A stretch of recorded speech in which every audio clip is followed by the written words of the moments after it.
Assalamualaikum warahmatullahi wabarakatuh. Perkenalkan, nama saya Siti Nurlaini, NIM 2103060012 dari kelas C, Prodi Peternakan Fakultas Pertanian Universitas Sumatera Utara. Di sini saya akan menjelaskan mengenai yang pertama, yaitu proses pencernaan karbohidrat pada monogastrik dan ruminansia. Yang pertama, pada monogastrik, pencernaan karbohidrat dimulai dari mulut dengan pelumas saliva di dalam zigot secara mekanis dan hidrolisis. Dilanjutkan di dalam usus halus oleh enzim pankreas, empedu, serta getah usus. Proses pencernaan ini hanya mampu menghidrolisis karbohidrat sederhana, sedangkan serat kasar tidak mampu didegradasi. Oleh karena itu, sebagian serat kasar lewat dari organ pencernaan utama masuk ke organ bagian akhir saluran pencernaan seperti sekum, rektum, dan kolon. Pada ruminansia, proses metabolisme karbohidrat pada hewan ruminansia berlangsung di dalam rumen. Karbohidrat ini merupakan golongan polisakarida, yakni serat kasar atau selulosa. Di dalam rumen, karbohidrat difermentasi oleh mikroba menjadi pirufat. Kemudian asam pirufat yang dihasilkan akan diubah menjadi FeH, CO2, dan CH4. Yang kedua yaitu proses metabolisme karbohidrat di hati dari produk awal hingga akhir. Dalam proses metabolisme karbohidrat, hati melakukan fungsi spesifik sebagai berikut: menyimpan glikogen, mengubah galaktosa dan fruktosa menjadi glukosa. Gluconeogenesis membentuk banyak senyawa penting dari hasil perantaraan metabolisme karbohidrat. Hati penting untuk mempertahankan konsentrasi glukosa darah normal. Misalnya, penyimpanan glikogen memungkinkan hati mengambil kelebihan glukosa dari darah, menyimpannya, dan kemudian mengembalikannya kembali ke dalam darah bila konsentrasi glukosa darah mulai turun terlalu rendah. Yang ketiga yaitu proses pencernaan protein pada unggas dan ruminansia. Pencernaan protein pada unggas dimulai saat makanan dihaluskan dan dicampur dalam ventrikulus. Pencernaan tersebut dimulai dengan konsentrasi otot proventrikulus dan mengaduk-aduk makanan dan mencampurkan dengan getah pencernaan yang terdiri atas HCl dan pepsinogen. Pepsinogen yang bereaksi dengan HCl berubah menjadi pepsin. HCl dan pepsin akan memecah protein menjadi senyawa yang lebih sederhana, seperti polipeptida, pepton, dan peptida. Penyerapan protein dimulai ketika makanan masuk ke dalam usus. Usus terdiri atas lapisan otot licin, jaringan ikat, dan epitel kolumnar sederhana dekat rumen. Pada epitel pelapis terdapat banyak sel globet yang menghasilkan lendir dan sekresinya membantu mencernakan makanan. Pada mukosa terdapat banyak vilus yang mengandung banyak pembuluh darah dan pembuluh limfa kecil. Lapisan epitel akan menyerap air dan zat-zat makanan. Sel absorpsi dari vilus merupakan tempat absorpsi asam amino. Secara umum, asam amino setelah diserap oleh usus halus akan masuk ke dalam pembuluh darah. Pada ruminansia, asam amino untuk ternak berasal dari protein yang lolos degradasi oleh bypass protein. Protein mikroba, rumen yang tercerna dan terserap dalam usus, serta dari hasil fermentasi rumen. Perombakan protein oleh enzim proteolitik dalam rumen menghasilkan peptida dan asam-asam amino. Produk ini sebagian besar akan mengalami katabolisme lebih lanjut atau deaminasi, sehingga dihasilkan amonia atau NH3. Kegiatan deaminasi asam-asam amino menghasilkan amonia yang bersifat konstitutif, yang artinya bahwa mikroba rumen akan terus melakukan deaminasi terhadap asam amino walaupun telah terjadi akumulasi amonia yang cukup tinggi di dalam rumen. Protein pakan dan MPN dalam rumen akan dirombak menjadi asam amino dan amonia untuk selanjutnya disintesis menjadi protein mikroba. Kemudian masuk ke dalam abomasum dan selanjutnya dalam usus kecil diabsorpsi masuk ke dalam aliran darah. Dalam rumen sekitaran 80% spesies mikroba. Rumen mampu menggunakan amonia sebagai sumber nitrogen untuk sintesis protein. Bakteri rumen adalah penggunaan amonia sebagai sumber nitrogen yang paling efisien, di samping dimanfaatkan oleh mikroba rumen. Amonia yang dihasilkan juga diserap oleh darah melalui dinding rumen, dibawa ke hati dan diubah menjadi urea. Beberapa urea ini mungkin dikembalikan ke rumen melalui saliva dan juga halus menembus dinding rumen. Tetapi sebagian besar dikeluarkan bersama urin dan kemudian dibuang. Yang keempat yaitu proses metabolisme protein yang terjadi dalam hati. Dalam rumen, protein pakan akan mengalami hidrolisa menjadi oligopeptida oleh enzim proteolitik yang dihasilkan oleh mikroba rumen.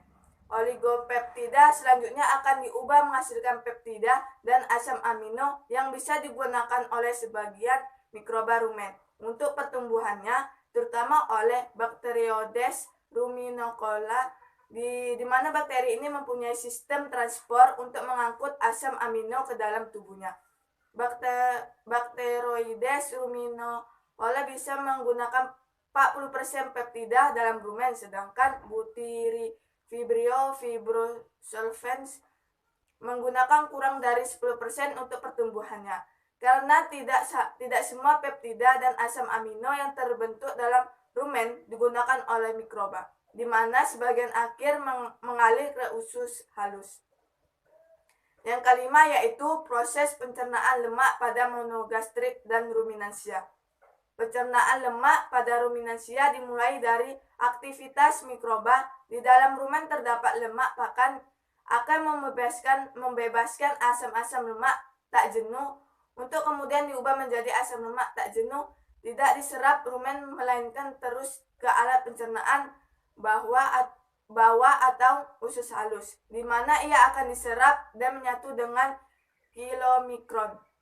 Kilomikron ini mengandung lemak dan protein serta mempunyai fungsi sebagai alat transport lemak dan usus halus menuju ke jaringan tubuh. Di dalam usus halus, lemak dipecah menjadi asam lemak dan gliserol oleh enzim lipase. Gliserol meneruskan perjalanan ke hati, sedangkan asam lemak tidak dapat langsung diserap oleh usus.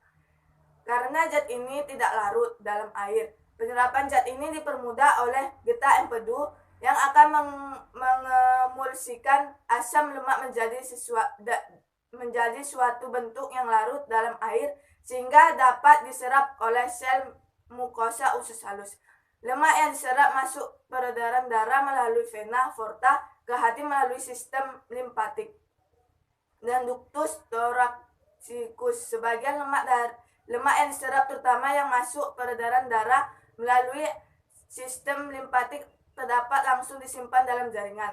Sebagian besar lemak yang diserap mengalami metabolisme dalam hati. Di sini tersedia suatu mekanisme yang mengangkut lemak dari hati menuju ke jaringan-jaringan. Pencernaan lemak pada hewan monogastrik atau lambung tunggal. Sebagian besar lemak dalam pakan adalah trigliserida, sedangkan selebihnya adalah fosfolipid dan kolesterol. Saat lemak masuk ke dalam duodenum, maka mukosa duodenum akan menghasilkan hormon enterogastrik yang menghambat sekresi getah pencernaan dan memperlambat proses pengadukan. Lemak yang diemulsikan oleh garam empedu dirombak oleh esterase yang memecah ikatan ester antara asam lemak dengan gliserol. Garam-garam empedu mengemulsikan butir-butiran lemak menjadi butir yang lebih kecil, kemudian dipecah oleh enzim lipase pankreatik menjadi gliserida. Monogliserida, asam lemak bebas dan gliserol. Penyerapan lemak dilakukan dengan mengkombinasikan dengan garam empedu. Garam empedu dibebaskan dalam sel mukosa dan dipergunakan asam lemak dan gliserol untuk bersenyawa dengan fosfat untuk membentuk fosfolipid. Fosfolipid distabilisasi dengan protein dan dilepaskan dalam sistem getah benih sebagai globul kecil yang disebut kilomikron yang kemudian ke bawah aliran darah. Yang keenam yaitu proses metabolisme lemak di dalam hati. Proses yang pertama adalah hidrolisis atau lipolisis.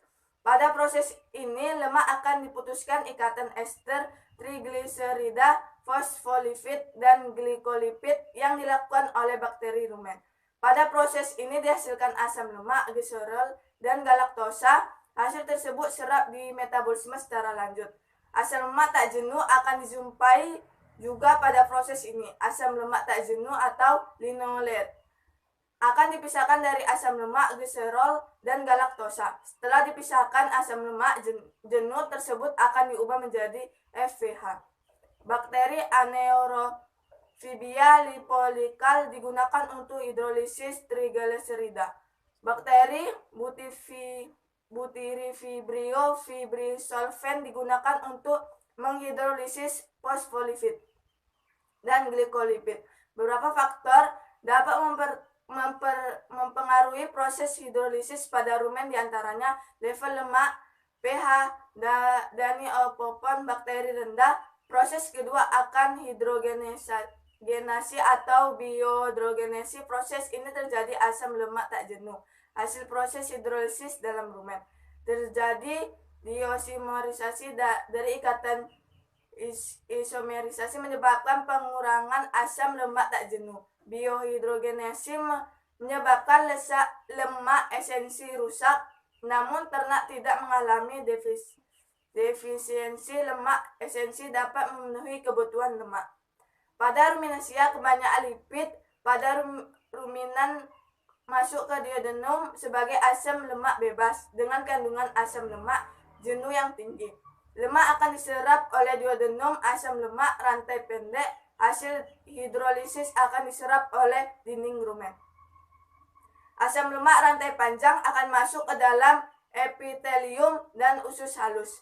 Pada usus halus, lemak akan disintesis menjadi gliserida dan asam lemak oleh enzim lipase. Asam lemak C14 membentuk transis gliserol dari epitel usus, triasil gliserol, fosfolipid, dan kolesterol. Membentuk kilomikron dan masuk ke peredaran darah untuk diedarkan ke seluruh tubuh. Yang ketujuh yaitu hubungan antara proses metabolisme karbohidrat, metabolisme lemak, dan metabolisme protein yang terjadi di dalam tubuh baik unggas maupun ruminansia.